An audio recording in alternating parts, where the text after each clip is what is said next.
Magwelo ka, magwelo. Magwelo ka. Sa unang tingin, parang wala namang kakaiba sa videong ito na kuha mula sa loob ng isang sasakyan. Sa kabila, sir. Ang tinututukan ng kamera, mga lalaking may daladalang mga maleta. Sino nasa loob? Sino? Ang maleta at ang mga may hawak nito ang siya palang pakay ng mga nasa sasakyan na mga operatiba ng NBI o ng National Bureau of Investigation. Ay, wala. Isa raw kasi itong entrapment operation.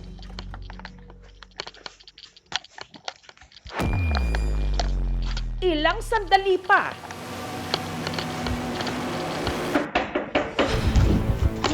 Okay, everyone inside. Face the wall. Everyone face the wall. Hands on the wall. Hands on the wall. Tara yun lang, sir. pagkapwesto, kinapkapan sila ng mga NBI agent. So, this is an entrapment operation. Sa likurang bahagi ng kwarto, naroon ang 3 maleta na may lamang pera.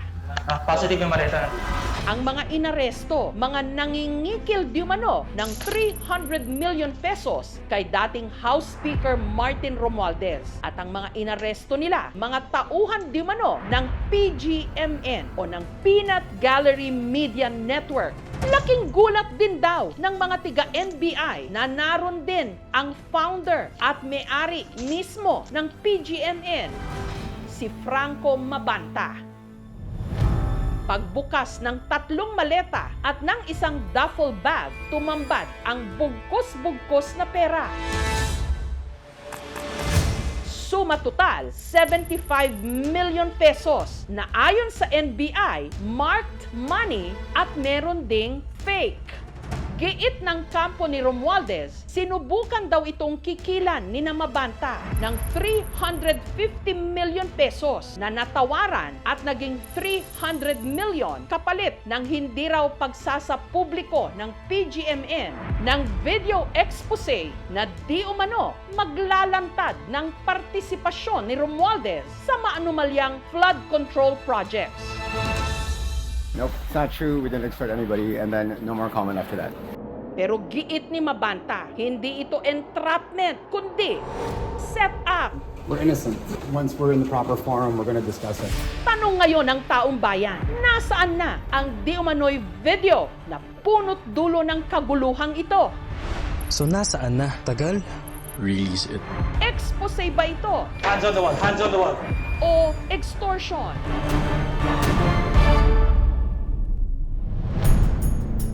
Ang PGMN itinatag taong 2024 na kilala dahil sa maiinit at matitinding komentaryo laban at pabor sa iba't ibang mga personalidad sa gobyerno. We have flies for congressional members with a nagging ache for attention, uncontrollably snacking on each bit of crap from all this political splatterfest.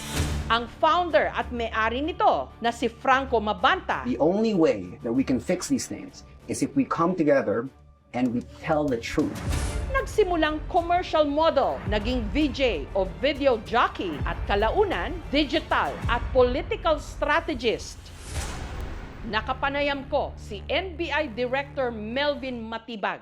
Pwede ho bang pakikwento paano nyo ho naisagawa yung operation kung saan po nahuli si Franco Mabanta? Nagkaroon po kami ng surveillance after makatanggap po kami ng reklamo ng pangingikil nga. Yun nga pong may-ari ng PGMN, yung Peanut Gallery Media Network, na nangihingi ng malaking halaga sa atin pong dating Speaker Martin Romualdez. Si Speaker Romualdez ho ba mismo ang nag-file ng complaint? Ang nakapirma dun sa complaint affidavit ay yung tao po niya, no, na nagreklamo na ang doon allegation under his authority. Meron naman pong mga coordination kay Speaker Martin Romualdez po. Ang threat po is ilalabas namin yung itong damaging na publication na video against sa iyo. Ito'y mahaba, 90 minutes daw po na video. Ang isa sa mga namuno sa operasyon ng NBI at nagpanggap ding tauhan ni Romualdez o undercover agent, itago natin sa pangalang Homer. Pakikwento mo na yung araw na nahuli nyo na sila? Paano nagsimula? Ako na yung undercover, posing as associate or staff of Kong Romualdez. Binigay sa akin yung number ni Franco, then nag-usap na kami. Para patunayan daw na meron ngang video expose laban kay Romualdez, nagpadala pa raw sina Mabanta ng 3-minute na teaser nito. Pudot ko yung teasers, binabanggit si Congressman Romualdez nga bilang like a mastermind or central figure sa corruption sa House. He's being portrayed as evil and is being worshipped by members of the House. May mga spill din na marami pang lalabas, na mas degrading. May mga evidence daw silang papakita, mga expose. Supposedly kasi 90 minutes daw yung documentary. Yun ang nakalagay doon sa message, ma'am, but we were not able to ascertain kung meron ba talagang ganong 90 minutes.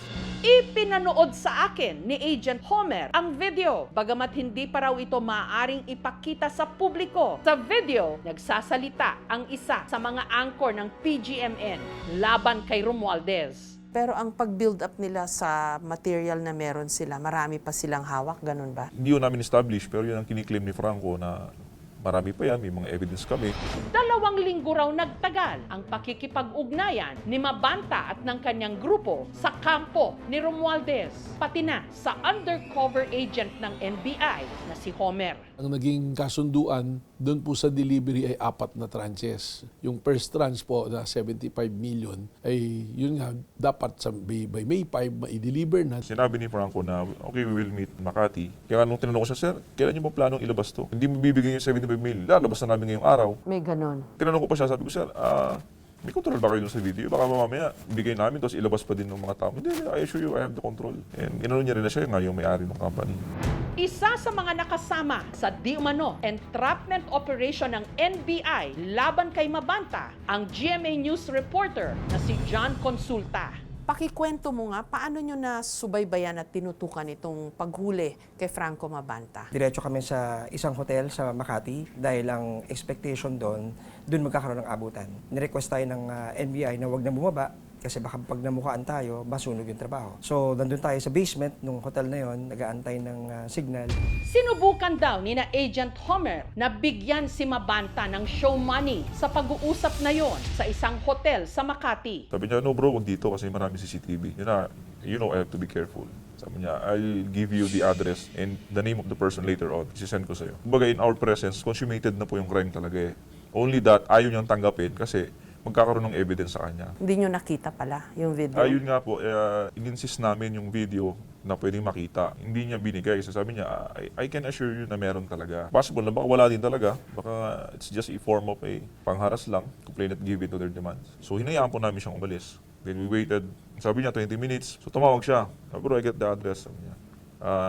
Then sabi ko, sir, paki-text mo na lang para maalala ko. Pero siyempre, my purpose was to document. Kasi kung by phone, pwedeng i-deny eh. Hindi mo nakita to? Hindi ko nakita. Pero dahil nga lahat na ng mga agents na bumaba na supposedly ay huhuli, pumwesto na sa kanilang mga area, bumalik sila bigla sa sasakyan. At namamonitor ko lahat ng mga movement kasi meron po ma'am na radyo. Lahat ng mga usapan, naririnig ko. So, negative, ayaw tanggapin. Sa text message daw na ito ni Mabanta, nagbigay siya ng contact person, isang nagngangalang Jimmy, pati na ang address kung saan dadalhin ang mga pera. Sabi ko, sir, ano ba tong tao mo? Okay ba to? Trusted to? Baka naman ipahuli mo kami. So, kumbaga, nilalaro ko lang siya. Baka naman set up to. Ganun.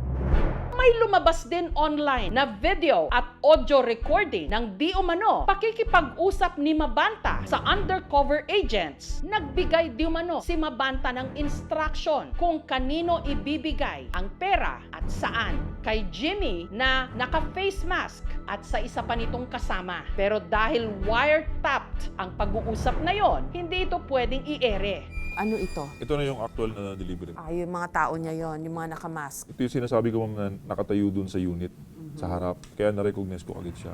Sa surveillance video, kita ang pag-abot ng mga undercover agent ng NBI sa 3 maleta at isang duffel bag na meron daw laman na 75 million pesos sa 2 di umanong kasama ni Mabanta. Pagkatapos, pumasok ang 2 naka-face mask, dala ang mga maleta at bag sa isang country club sa Pasig. Ilang sandali pa, Hands on the wall, hands on the wall. Doon na nagkaroon ng pagkakataon ang mga tiga-NBI para hulihin sila. To our surprise, pagpasok sa loob ng kwarto, lo and behold, nandun din si Franco Mabanta. So nung nandun si Franco, inaresto nyo na sila lahat? No, yes. So yung presence ng maleta po, yun ang determining factor sa amin na yun nandun yung pera. Yun po kasi yung gusto natin ma-establish na tanggapin talaga nila yung pera ni Franco. Nandun din si Franco.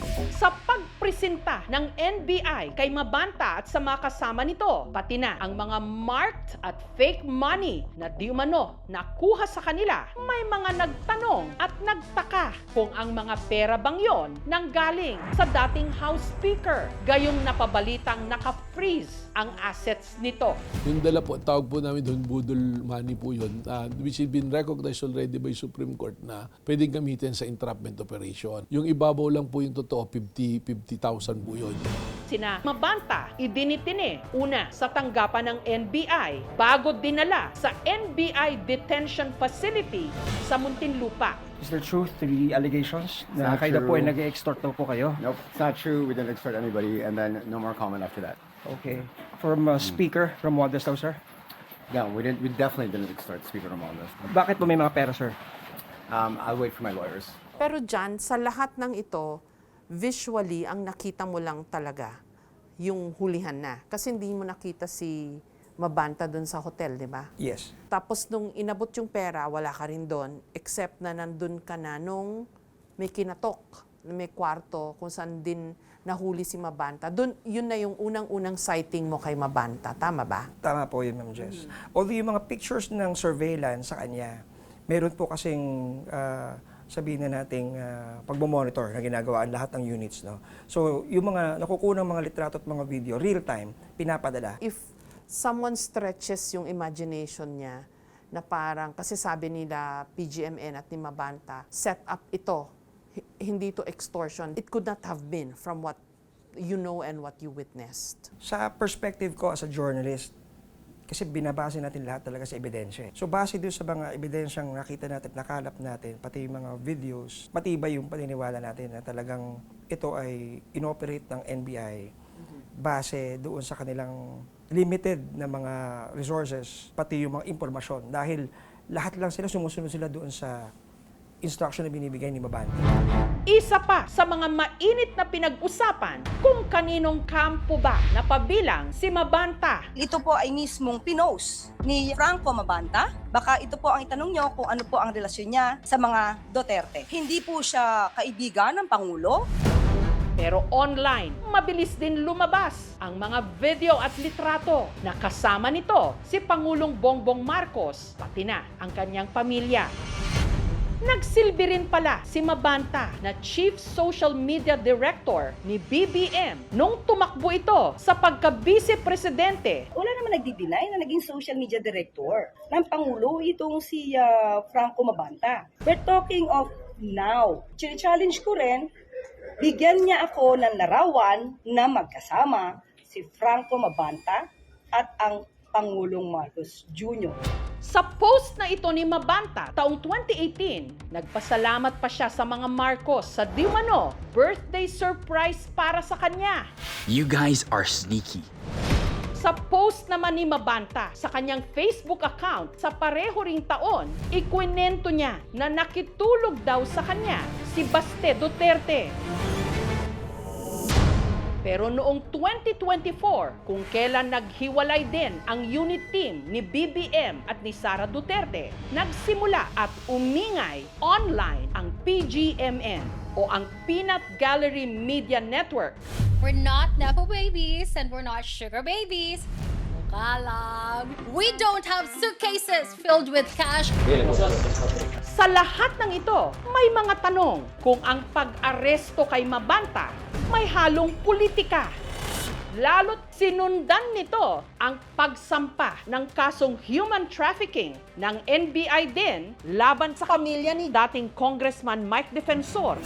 Pati na ang pag-aresto sa dating broadcast journalist at kilala ring supporter ng mga Duterte na si Jay Sonsa. Yung iba ho may nakikitang political aspect ko dito sa nangyaring ito. Kasi previously, ni-raid nyo ho yung kay Mike Defensor na may Chicago connection KTV po. siyang hotel. And then si Jason Sa. And then ngayon naman po itong si Mabanta. It's a very unfair accusation po or allegation sa mga taga-NBI. Yung kay Mike Defensor naman po, inaakusan niya ng pupolitika pero wala po kami magawa dahil yung po mismong pangyayari ay itinuturo po yung kanyang asawa at anak na may kinalaman po. Yung kay Jason Sa, dumating po ako rito, nakapile na nakaso yan noon pa po. Nagkataon lang ho. Lumabas po yung warrant. RTC naman po yung naglabas noon. So susundin lang po natin. Bago rin ang pag-aresto kay Mabanta, inireklamo ni Terry Ridon ng Bicol Saro Party List ang PGMN. Dapat daw itong maimbestigahan sa pagpapakalat di umano ng disinformation o fake news tungkol sa pagtaas ng singil ng kuryente. So far po yung mga narinig ko pong conversation dun sa mga video, pwede nilang sabihin, no, yung kampo po ni Mabanta na wala naman explicit na nanghihingi ako ng pera o nanghuhut-hut ako. May iba pa ho ba kayong pinanghahawakan na mas concrete na mga ebidensya that would really be hard for him to deny na he was extorting money? Ang claim po ng Peanut Gallery Media Network is sila, nandiyan sila to seek truth, naglalabas sila para masabi yung mga katotohanan. Ngayon, kung nagawa na po ng matagal yun, bakit hindi lumalabas, hindi inilabas? So ang nakikita po na dinidevelop na theory na isa rito, ginawa ito talaga, kung meron talaga, is for purposes of extorting money. Kasi, Pero may klaro po sa mga meron po ebidensya talagang na claim, pero yun na pong pagdi-deliver nun, yung actual na pagkuha nun, those are all direct po na ebidensya na talagang hihingi po siya ng pera. Ang kasong kinakaharap ngayon ni Mabanta, robbery with intimidation dahil sa extortion in relation to Cybercrime Act. Bakit ho napunta siya sa cybercrime? Pag tinignan niyo po yung revised penal code, there's no such thing na crime of extortion or pangingikil. Kaya po, pupapasok po yung sa robbery with intimidation. Pero dahil gamit po yung modern technology na ganyan, ang nakalagay doon in relation to Republic Act 10175, yung Anti-Cybercrime Law of 2012. May 5, Martes, na aresto si Mabanta. Kinabukasan, May 6 siya na inquest. May 7, Huwebes, dinala na siya sa NBI jail sa Muntinlupa. Any comment lang po, sir? We're innocent. Pero yung sa pera po, ano pong ano nyo doon? Once we're in the proper forum, we're going to discuss it. Gusto niya din, sir, kasi sa 100,000%. Once you know the whole story, you'll agree also. When will we know, sir? Well, definitely not in the corridor. But the video, sir, when do you intend to release it? It depends. Bukod kay Mabanta at sa 4 niyang kasamang naaresto, Philippine politics is historically disappointing. ipatatawag din daw ng NBI ang PGMN anchor na si CJ Hero na nasa video teaser para sa sinabing video expose laban kay Romualdez. Considering nga ho na social media platform, yung PGMN, may liability ho ba yung the whole company or is it just a personal liability? Sa ngayon po, yung 5, yun yung malinaw yung liability base sa krimen po na isinampa namin. Pero sabi ko nga po, titingnan pa natin yung kanyang mga gadgets at imbestigahan pa po ng mas malalim. Pag may nakita po kami na may participation pa dito sa nangyaring krimen at kung may iba pang related crimes na nagawa, we will also file separate charges po. Si CJ Hero, nasama siya ron sa complaint, but initially ngayon, hindi namin siya in-include because we will be subjecting her to investigation po muna. So magkapadala po kami ng subpoena sa kanya para magpaliwanag po siya.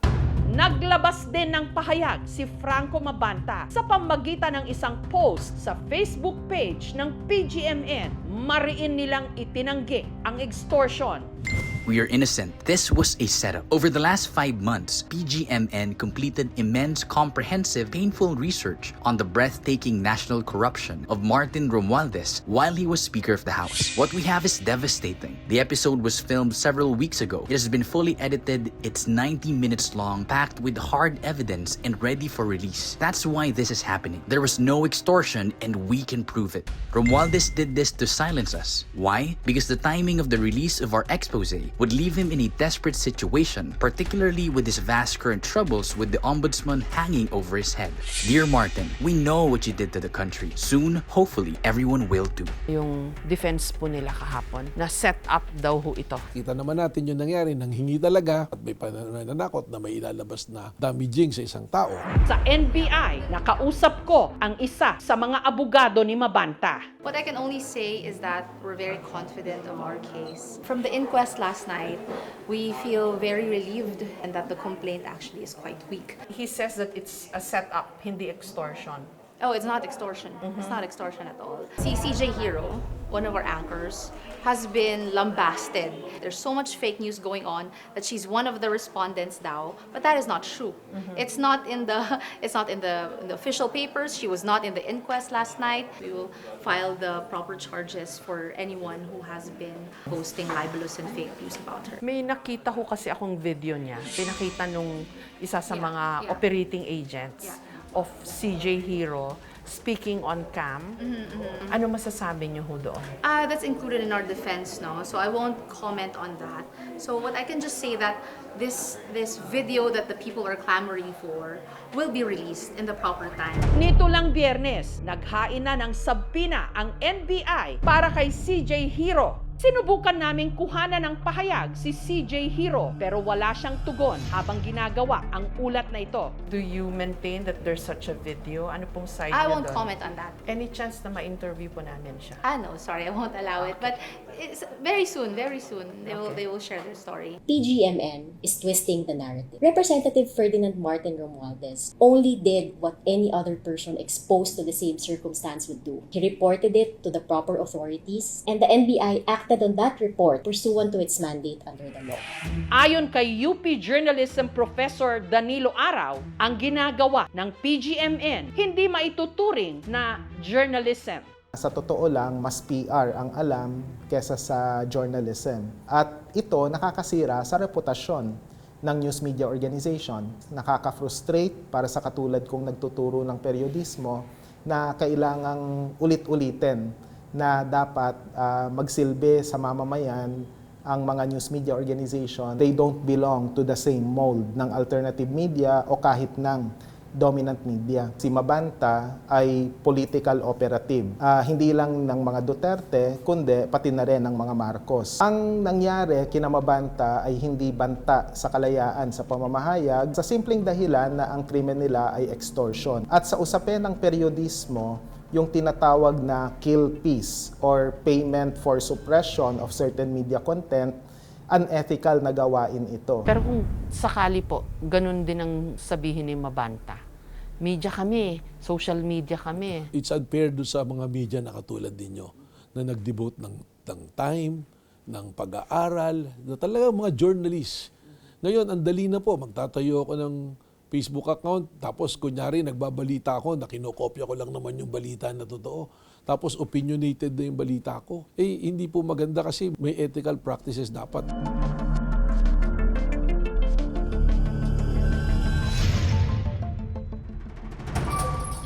Nitong Sabado ng hapon, matapos makapagpiyansa ng tig 120,000 pesos at naglabas ng release order ang Pasig RTC Branch 167, si Franco Mabanta at ang apat pa niyang mga kasama pansamantalang nakalaya. Wala pang buong panayam ang media kay Mabanta sa mga tanong. Sa ngayon, inaantabayan na ng marami ang sinabi ni Mabanta na video expose ng PGMN laban kay Romualdez. Marami nang naikwento ang mga maleta mula sa mga maanumalyang flood control projects at iba pang mga proyekto ng gobyerno hanggang sa ngayoy tangkad di umanong pangingikil. Sana ang susunod ng mabubuksan o destinasyon ng mga ito katotohanan at pawang katotohanan lang. Thank you for watching mga kapuso. Kung nagustuhan niyo po ang videong ito, subscribe na sa GMA Public Affairs YouTube channel and don't forget to hit the bell button for our latest updates.